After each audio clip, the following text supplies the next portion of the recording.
Okay, welcome to your second robotics lesson. So we're going to go into a software provided by a company called Autodesk. It's called Tinkercad. If you haven't found your way to Tinkercad yet, pause the video and I want you to go find your way to Tinkercad. Once you're in Tinkercad, you're going to have an option of creating 3D designs, circuits, code blocks, or lessons. We're going to go into the Circuits tab. And it'll show you a list of any previous circuits that you may have built. If you haven't built any, then there's going to be an option to create a new circuit. So let's select Create New Circuit. Now, once that loads up, you're going to see that we have quite a few buttons and pieces of information. So we're going to do a quick little walkthrough. So up here is your Tinkercad home button. So if you want to get back to your main menu, you can click on that. Right here is the name for your project, and Tinkercad's kind of funny. They'll create a little name for you if you don't have one. You can always go in and rename it. So I think what we're going to do is we're going to go in, we're going to click on that, and let's call it Lesson 2. Seems this is our second lesson. All right.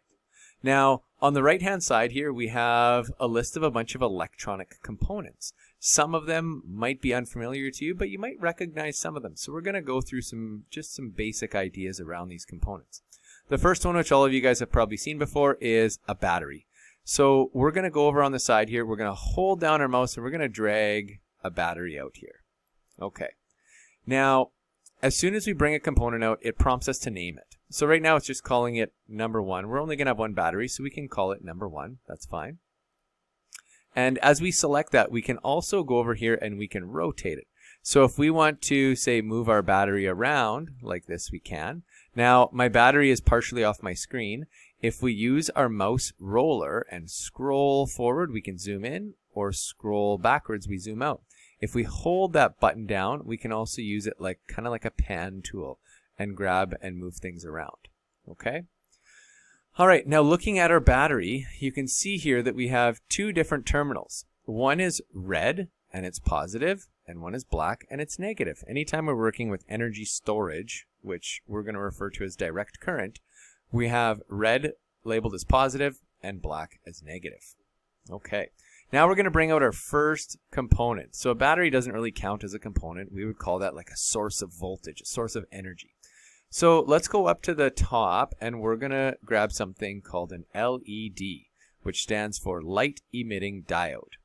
Now as we set our LED out here, it prompts us to name it. And if we want, we can also click here and choose a different color. So if you do want to pick a different color, you can pick whatever color you want. I'm going to pick green.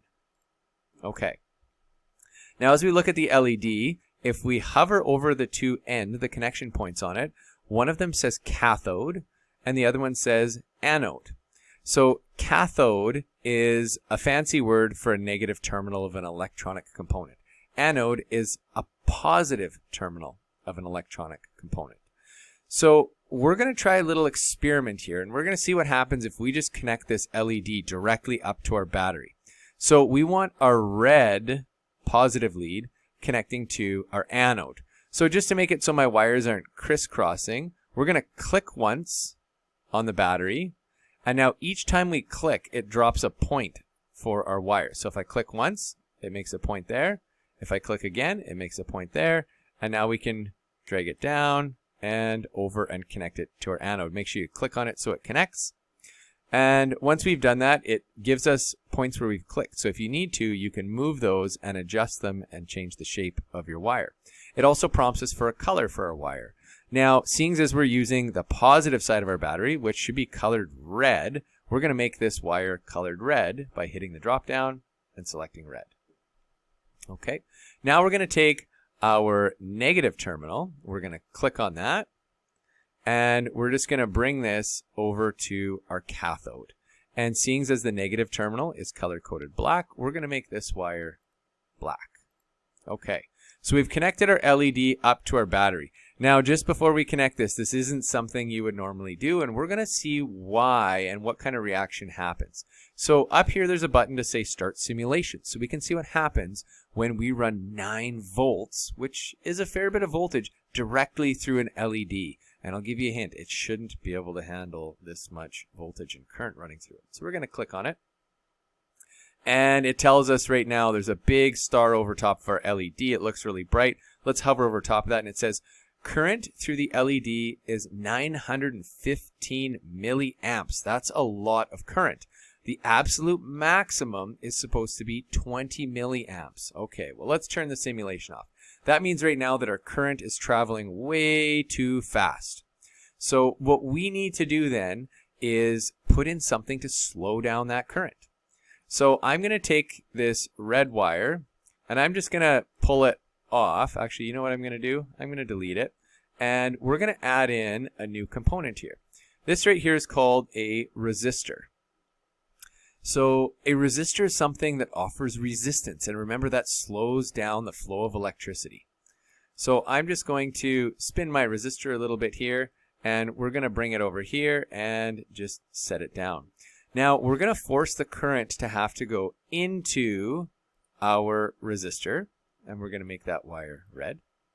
So now the current has to go into our resistor, and then we're going to bring this wire over to our LED, and I'm going to make that one red as well. Okay, now when we bring this resistor out, if we click on it, it tells us how much resistance it has. So right now it says 1, but over here it says kilo ohm. That kilo means 1,000. So that's telling us we have 1,000 ohms of resistance. We could change that value to whatever value we want, and we could change it from kilo ohms to mega, which would mean 1,000,000 ohms, or giga ohms, or we could get into very small amounts of ohms. But we're going to keep it at 1 kilo ohm. And let's see what happens now when we go to start our simulation. All right, so now we can see we don't have a big star over our LED. Now we've slowed down that electricity so it's a manageable amount so it doesn't damage our LED. We've controlled it with that resistor. And an important thing here is that the electricity starts, we're going to think, at the positive terminal of our battery. There are some theories that will contradict that as to which side electricity would start on for its flow. But we're going to right now assume that it starts on the positive side, which is a conventional theory. And it's going to flow through our resistor.